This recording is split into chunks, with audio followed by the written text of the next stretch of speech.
everybody, my name is Lone Wolf, and I'm just gonna read because I feel like it, so, why not? So it's gonna be 2 chapters, probably every episode on this book, probably, depending on how fast I can read. So, this is by, Dark Mistress Aurora, True Scary Stories, Volume 1. And yes, I purchased this, so... La-di-da-di-da. There are some people who attract darkness. It doesn't mean they are dark people themselves, it's just that the hand life has dealt them. People like us feel a kinship when we first meet each other, because no one else can understand what we've seen. Many times, people like us were vulnerable in some way. I had parents who weren't very protective of me growing up.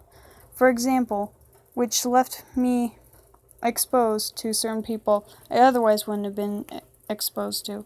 A lot of us are also quite sensitive.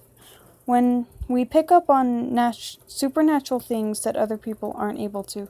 I never realized how truly strange my experiences were until I decided to share one of my stories on a website, and it wound up being a big read and commented on many times. It's therapeutic to get these things off my chest.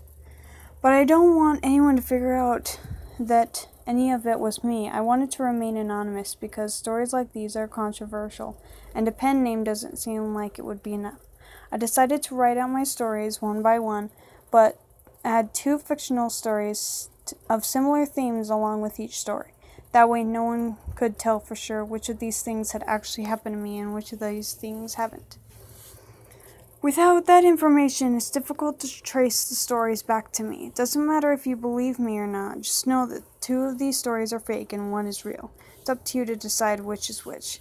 Feel free to share your opinions in the review section after you read my book.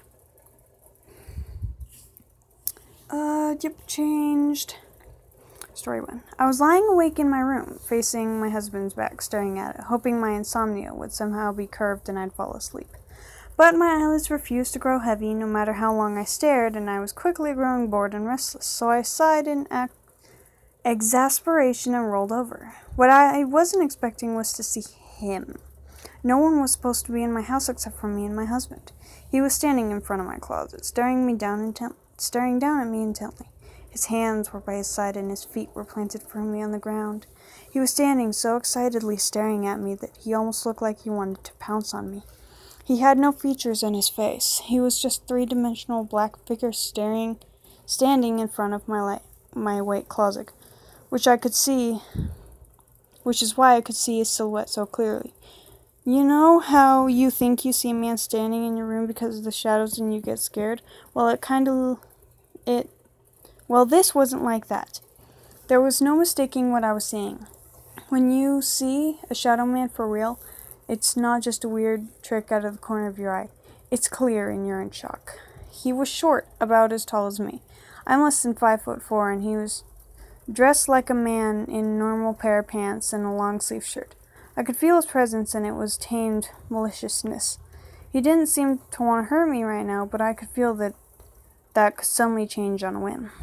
He was watching everything I did as if I was some kind of lab rat and he was a scientist about to dissect me. He had no eyes or mouth, so he had no facial expression, but I could see it in the way he tilted his head towards me and his body language. He was obsessed with me. Neither of us knew how to react to it at first. We were both surprised by what had happened. I don't think he expected me to roll over, and I didn't expect to see a shadowy 3-dimensional figure studying me from my closet. I was panicking as I wondered whether he would pounce on me and if I had time to wake up my husband to help me. He looked on the edge of doing something, and I could feel that he was contemplating something. But instead of pouncing on me, he disappeared, which I later read is something shadow men are prone to do when you look them straight in the eyes. They don't like being caught watching you. I wanted to believe he was just a vision of sleep paralysis. I've had sleep paralysis before where I've seen scary things that weren't there. But I was wide awake this time. I hadn't been asleep and I was moving the entire time as well. You can't move during sleep paralysis. You're either falling asleep or waking up when it happens, and you're always lying on your back. I was lying on my side and I rolled over to the other side. the scariest part of the whole thing to me is that he had been staring at my back for a while, just watching me. I assumed if someone stared at me like that, I would be able to feel it. I would have some kind of creepy feeling or something that I was being watched or felt nervous. Or just feel nervous. But that didn't happen in the way he was standing. It had been obvious that he had been there for a while, because I was facing my back to him. He might have thought I was asleep and thought it was safe to watch me without being caught. And I wondered if there were other nights where he just watches me go to sleep. From what I've read, shadow men like to watch some people over and over again. Because of it, I struggle to fall asleep. Every single night I think of the shadow man. I wonder what he wants, and if he'll ever do more than just watch me sleep if he's there. I stay up every hours of the night, just wondering if I'll see him again, and hoping that I won't. And ignore that.